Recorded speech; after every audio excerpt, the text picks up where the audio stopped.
Welcome everyone, Costin here with a discussion about Zeus in Age of Mythology Retold, the king of the Olympian gods, his strengths, and his weaknesses. Zeus is in a okay-ish spot. He's not doing great, but he's not doing terrible. He's kind of middle of the road at the moment. Though keep in mind the meta is evolving, and I think some of that evolution is going to happen naturally as people just get better with dealing with various things in the game, with the rushes, all that kind of stuff. And some of it will happen, of course, because of balance changes, like Hades when the game launched was ridiculously overpowered, at least from the perspective of a lot of people in the community. Maybe he was never as strong as people made him out to be, but either way, he got the nerf, and now he's not doing quite as well. And now the meta is dominated by Poseidon, Odin, Loki, in kind of that order. That, and also you do have Isis as well over there. So those are the top four gods. He's not quite at the top, but he's also not at the bottom. That's where Zeus stands. He has the bolt ability. Now, this is useful early on in a game because you can eliminate an enemy scout, you can eliminate an enemy hero. When I say hero, I'm talking here like, a Herseer. You just eliminate that as he's trying to pick up a relic. That is useful. Then you also have Olympian parentage. And this increases the HP of your heroes by 25% and reduces their train time by 50%. This is ridiculously strong. Because if we look at the heroes that Zeus has, he has Jason, he has Heracles, he has Odysseus, and Bellerophon. Odysseus, I would not necessarily say he's a great choice, but Heracles and Jason, fairly strong heroes, quite durable in combat, quite strong on the battlefield, they get the job done. And Bellerophon, while he doesn't have the durability of Polyphemus, he's still fairly durable, and he is an absolute machine on the battlefield. He is extremely dangerous. He's fast. He does a lot of damage with his jump attack. So if you're ending up in a long game with Zeus, you kind of don't want to end up in a long game with Zeus because the fact that you can just keep getting these heroes and train them fast and get them on the battlefield and do a ton of damage with them is fairly dangerous to deal with. So those are significant benefits with respect to it. The only downside, if you will, is like Bolt may be a bit too expensive to cast again at the moment, but it is a really powerful ability to use. Then he starts with 10 favor, he gains favor 20% faster, myth units cost 1 less population, infantry do 50% damage extra to buildings, and hoplites move 15% faster. So in theory, he should be focused on cheap myth units in terms of population and on infantry. The reason this doesn't quite work out is because, as I stated, it's all about map aggression, it's about early rushes, it's about the early game, and even hoplites with 15% extra speed are not going to match the speed of cavalry, especially because anyone who's focusing on cavalry is likely going to go with some benefits that are going to give them cavalry speed. So you look at Poseidon. If you're playing Poseidon most of the time, like I would say 70-80% of the time, most people are going to pick to go with centaurs, which is 10% speed. So the idea of hoplites catching up to cavalry is just not going to work out. Though they can chase units on foot, they can chase down villagers if you want to go for that. And the problem, by the way, with hoplites is they're not really a dedicated anti-cav unit. They have a damage multiplier, but it's nowhere near as strong as some other damage multipliers that do exist in the game. And so that ends up being a problem when you're trying to use hoplites to deal with enemy cavalry. So that lack of speed can end up hurting you quite a bit. On the flip side, one very significant benefit is that he has a great selection of gods with fairly solid myth units. Not all of them, to be sure, but you look at H2, you have Athena and Minotaurs. Now, I would be careful about how you use Minotaurs, depends on the situation, but Minotaur rushing has been a thing for a while, and it's still a thing in Retold. So you have a unit, and this is the nice thing about this. You have Minotaurs who cost gold. Their upgrade costs wood. You have a shield upgrade. You have a wood upgrade. All of this. You have certain wood upgrades with Athena. So you can really go with an infantry-focused army with Athena, because your hoplites are going to cost food, your upgrades are going to cost wood for, those special upgrades, and the Minotaurs themselves are going to cost gold. Sure, you might end up in a gold deficit to an extent, but you do have the capability of dealing with any myth unit that you encounter because of your heroes. You have the capability of dealing with any human soldiers. The problem is when you're dealing with things like Herseers, that can be an issue if you're trying to do Minotaur rushes.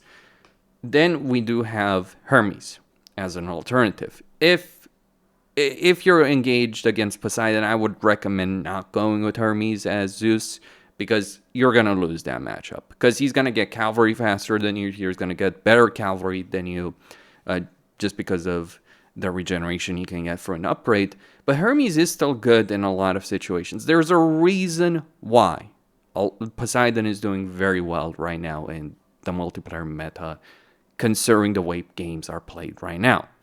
So Centaurs, fast, free scout from Hermes, extra speed, and melee attack damage for cavalry and Centaurs. So all of this ends up being pretty strong. Ceasefire, kind of situational, to be sure. You can control when you're using it, so if you're playing that raiding game and your opponent is getting a raid on you, you can use that. Or you want to build a town center in a certain location, or a structure or financial fortress or something like that, can be really useful. I was looking at a game from one of the best players and the best Poseidon player right now in the ladder. I was looking at the game he was playing, and he used Ceasefire to build his second town center. So keep that aspect in mind. That's kind of the use of Ceasefire. Bit situational. Recasting him may not be worth it, but, just that one aspect. The healing aspect, of course, of Athena can't be understated. Really, really powerful. Then, in Age 3, you get either Apollo or Dionysus. Both of these do offer certain benefits, because one of the problems that Minotaurs have is just, speed. But if you can cast an Underworld Passage in the middle or behind the enemy base and just get your Minotaurs in, they can do a significant amount of damage to said enemy base. And really, even though they're lacking damage against buildings, you can still significantly weaken a base. You also get healing to nearby allied units. So this is useful if you're getting a bunch of Minotaurs, or you want to heal your heroes, all that. This is very, very useful, as well as, the Toxicities benefit and the line of sight benefit as well. Or you can go with Dionysus, Hydras, extra HP, vampiric aura basically or vampiric attacks, life-stealing attacks on your cavalry. Dionysus, if you time your bronze correctly on an enemy, you could potentially win the game with this ability. By the way, that's one of the issues that currently exist in meta. The reason rush strategies work is because you have certain combinations of gods where if you get to Age 3 at the right moment, you can cast a game-ending ability, more or less, or an ability that's very difficult to recover from. That is one of the problems. As it is, it's not the walking trees that Njord provides, but it's a very significant defensive benefit, and it makes your army hard to take down. And because it now works with myth units, that's a very sizable benefit. Then we get to Age 4, Hephaestus or Hera. Lightning Storm, pretty powerful ability, even though it's not quite as strong as it was before, because it takes some time to ramp up, but damage is absolutely significant. And it's going to be difficult for enemies to get out of that. She also gives you myth unit benefits. Medusa are good if you're... I would go with Hera if you're dealing with an opponent that has a bunch of really powerful units, because that's what Medusa are good at dealing with. Single entities, if you're dealing with someone who's getting mountain giants, quite a few of them, fire giants, all that, that would be a good situation, war elephants, to get this for. Otherwise, you have Hephaestus. That's a good choice as well. This reduces the cost of upgrades in the armory, so this is worth it, even if you've literally upgraded everything else in Age 3 and you get to Age 4. It's still worth it because it's going to save you a good amount of money on the upgrades you want to get in Age 4. I mean, let alone the fact that, you're going to save a lot of money if you don't get the Age 3 upgrades. Whether or not you will, that obviously does depend, but it's worth it. More importantly, you also get Olympian weapons. Now, your special unit is the Myrmidon. And the benefit of the Myrmidon, it does divine damage, so it's ignoring armor with its attack. Now, the Heteroi that Poseidon has are better elite units that the Greeks do have, but Myrmidons are pretty strong. However, there is a counter-argument in favor of this, where Hera is giving you Argive patronage, which spawns them for free. So it depends on how wide your base is. I'd say Hera is probably more useful for team games if you just want those free units. However, Hephaestus' free resources pretty substantial, and it's not like Volta Plenty is such a ridiculously expensive god power, like for Age 4 god powers, to cast and cast and cast again. And by the time you're in Age 4, you're starting to think, okay, do I have enough gold on the map to keep farming, all those kind of issues to deal with. So those are certainly some aspects. Not necessarily a whole lot in the aspect of weaknesses. The thing about Zeus, his weakness has less to do with himself, I would say. Like, he doesn't have the most powerful myth units, to be sure. He doesn't have the mobility that others, and the infantry benefits don't work as well as they should, potentially. But the problem for him is not so much to do with himself. It rather has everything to do with just how freaking important it is, early game map control, all that kind of situation. I'm going to make a video, I think, on the subject of what I think the developers could do. One thing I do have in mind, and let me know what you guys think on this, but what I do have in mind is kind of an idea that god powers should not be should not be extremely powerful from the beginning.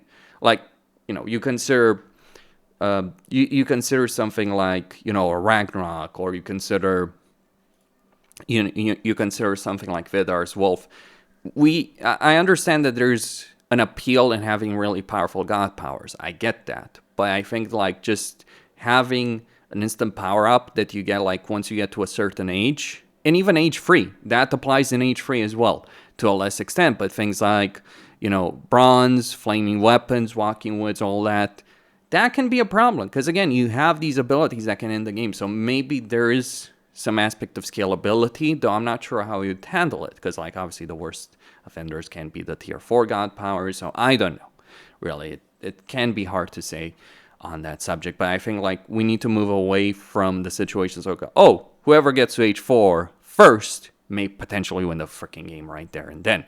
And it's like, and what's really happening right now in multiplayer games is that everyone's trying to kind of race for that, but also prevent their opponent from getting there first, right? So that's why you get raiding, counter raiding, all that kind of stuff, because you know how important it is.